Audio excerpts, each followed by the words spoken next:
Hey guys, so I'm having a problem with Tesla today. So let me explain what I'm experiencing. I'm having issues with the front suspension. Like, you hear that? So you'll hear it over this bump. You hear that? And I mean, it doesn't matter if you push your foot on the gas, take your foot off, you hear it.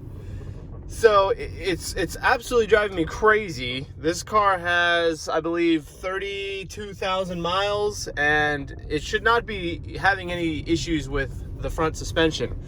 So I'm bringing it to Tesla right now, as a matter of fact. It is during the, CV-19 epidemic, so, hopefully we'll be able to get some decent service today, but I can't stand it. It's been, ever since I got back from the dealership last time is when I started hearing the suspension again. You hear that? I mean, if you're in the car, it sounds as clear as day.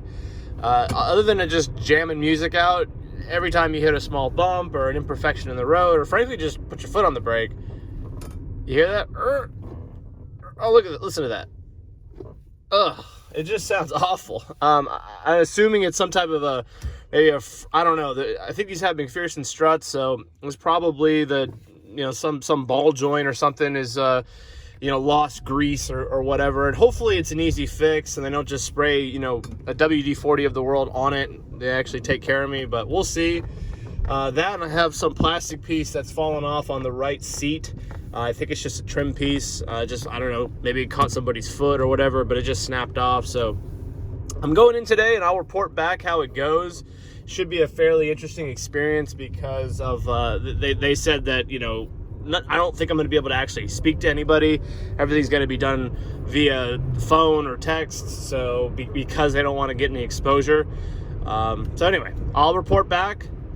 But it is driving me nuts. This is a 2016 vehicle. I don't think I drive it crazy. I actually think I drive it fairly conservative. I mean, I've been getting like 390 on my watts per mile, which for the P100D Model X is on the lower end. So, we'll see what happens. But that's the news for now with this particular vehicle. So I'll report back and I'll let you know what they come back with. The estimate did say it was going to be covered with goodwill, even though initially they said that they wouldn't cover any creaks or issues as far as noise. But I sent them a video and I said, come on, this is not, that is not normal, right? Like, it shouldn't be doing that, especially with only 30,000 miles on it. So they said that they would take a look at it. And I said, great, I really appreciate it. So, just driving me crazy. I mean, I had somebody in the car the other day and they're like, is that your suspension? I go, don't even bring it up. It's very noticeable, especially if you're a car guy, right? Like, I want this car to be perfect and I detail it and I keep it clean and, and then all of a sudden it starts creaking like that on the suspension, just driving me crazy. So we'll see what they do and I'll report back soon. Okay, guys, so here's an update. I'm actually in a loaner vehicle. This is a Model S 75, not even a 75D, just a 75. So the base model, but they were nice enough to give me a loaner for today. I'll go ahead and show you. And they said that due to social distancing regulations and all of that my car is ready. I'll need the app to open it, and it's just right over there. And to drop this key into the box. So they didn't charge me for anything today. They replaced the front arm, control arm, or the ball joints that go to the control arm, one of those two. And then they replaced the plastic piece, which was affected on the right side. So that's that, and I'm gonna go drop this off now, and I'll report back here in a little bit. All right, guys, so I am driving it now, and there is no creaking. In fact, it actually feels a little bit better. Like, it just feels more planted right now. I think the upper control arm bushings or something were just gone. I mean, they're creaking all over the place. So that's something that you're going to be mindful of this vehicle. that you're probably going to have to replace those more often than not. I don't know, 20, 30,000 miles is probably roughly what I should probably get if I keep this car until I have to replace them again, because at 32,000 miles they were shot, and I wasn't really driving aggressively. I mean, if you're stomping on it, it's going to break them down more. That's for sure. But Tesla didn't charge me. They kept the car the entire day. So that's probably the only negative, but they gave me a loaner this time, so that was great. I got to try out the 75D, which I haven't tried out before, and that's a lot of fun, that car, I gotta say. I wouldn't hesitate to get a 75D. In fact, it was almost more fun than the 100D because you can actually kind of run it out a little bit and just enjoy it. It's like riding a 600-cylinder liter bike versus the 1000. The 1000 is crazy fast, but it's almost too much, whereas the 600s are perfect. It's kind of the same thing with the 75D. So I had a blast. I don't know, obviously I drove it respectfully, but I enjoyed it. So anyway, heading home now, and the Tesla, so far I've had it about, I don't know, 6,000 miles. I've had to take it to the dealership twice. So I had a trim piece pop off. I had doors that needed to be readjusted. I had a front fog light out, and I've had to change the two front wishbone, I guess, ball joints or something like that. So I think there's been one other thing too. What was the other thing that happened? Well, I had them check the battery and everything, and that was fine. They said there wasn't anything wrong with it. So, I mean, overall, those are issues, sure, but they're not costly. All covered under warranty.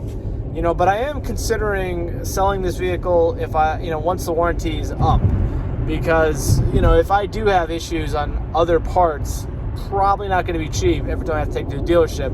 Even if it takes 2 hours, that's $175 an hour plus parts. So it's going to be a $600-700 bill every time you go, right?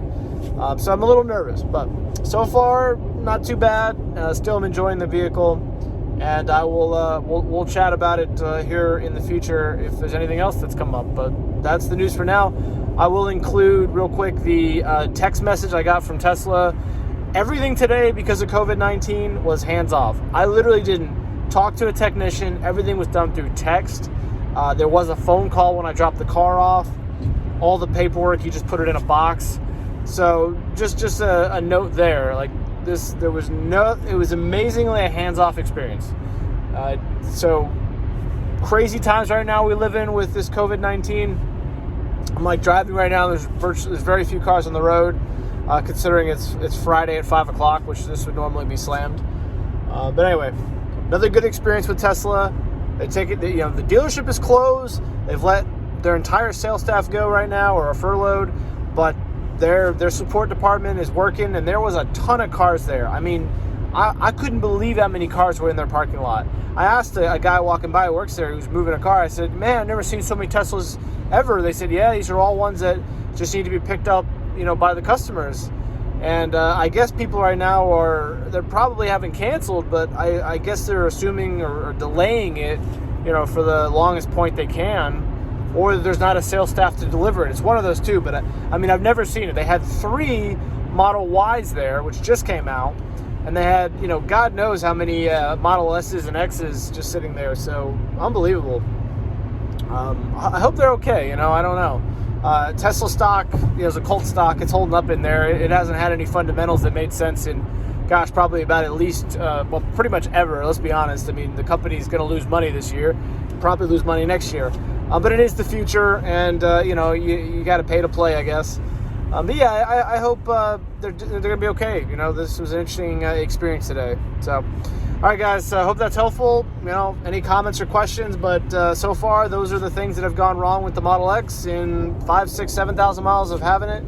And we'll report back as it goes from here. Talk to you later.